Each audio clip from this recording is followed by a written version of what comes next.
Kai vertel, episode 4, Die spook van Uniondale.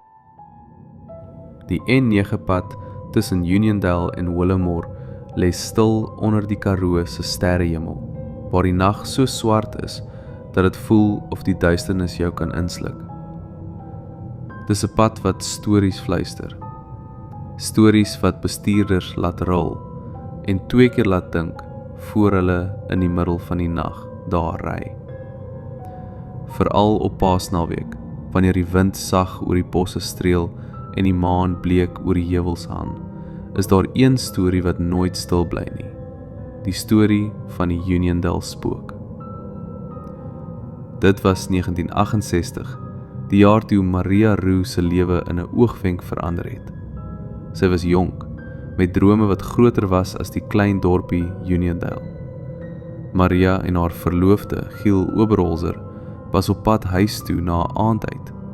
Hulle het gelag, die radio saggies in die agtergrond, terwyl hul motor deur die kronkels van die N9 gesny het. Maar die pad vergewe nie maklik nie. In 'n fraksie van 'n sekonde het die motor beheer verloor, teen 'n bult afgestort en in 'n chaos van metaal en stof tot stilstand gekom. Maria het nie die nag oorleef nie. Haar storie, so tragies soos dit was, moes daar geëindig het.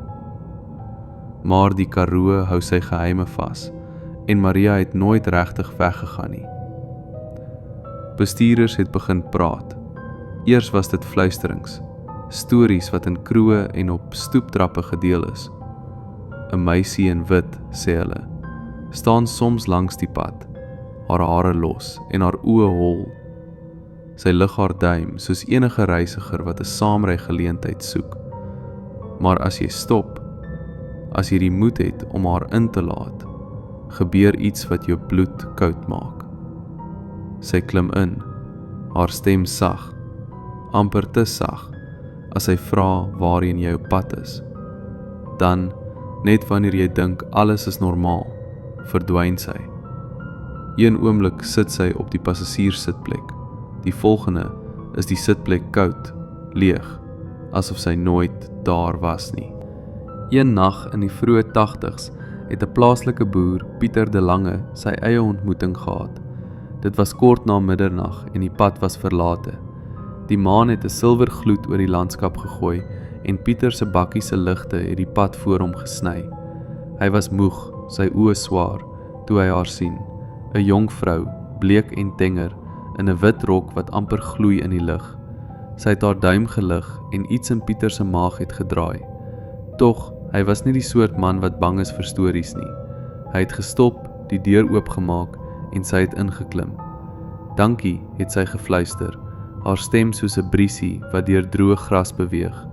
Ek's op pad Uniondale toe. Pieter het geknik, sy mond droog en die bakkie vorentoe gestuur. Die lug in die kajuit het swaar gevoel, asof die nag self saam met haar ingeklim het. Hy het probeer gesels, gevra waar sy vandaan kom, maar sy het net voor haar uitgestaar, haar hande gevou in haar skoot. Toe, skielik, was daar 'n koue rukwind deur die kajuit. Pieter het na die passasierssitplek gekyk en sy was weg. Die deur was steeds toe, die venster opgedraai, maar die sitplek was leeg. Sy hart het in sy keel geklop en hy het die bakkie tot stilstand gebring, sy hande bewend op die stuurwiel. Die storie van Maria Roo was nie meer net 'n storie nie. Oor die jare het meer sulke verhale opgeduik. Sommige bestuurders sê sy verskyn net op Paasnaweek, die tyd van haar ongeluk. Ander sweer sy praat met hulle, vra vir 'n saamry, maar haar woorde word altyd deur die wind weggedra. In 1980 het 'n motorfietsryer, Andrei Roo, vertel hoe hy 'n meisie opgelaai het, net om te voel hoe sy arm skielik leeg word terwyl hy ry.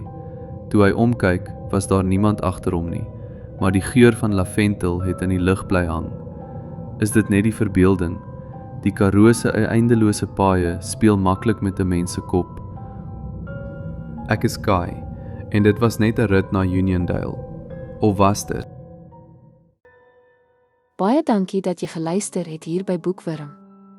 Onthou om asseblief die hou van knoppie te druk en in te teken op ons kanaal vir nog verhale vol avontuur, liefde en misterie. Deel jou gedagtes in die kommentare, ons hoor graag van jou. Tot die volgende storie, mooi loop.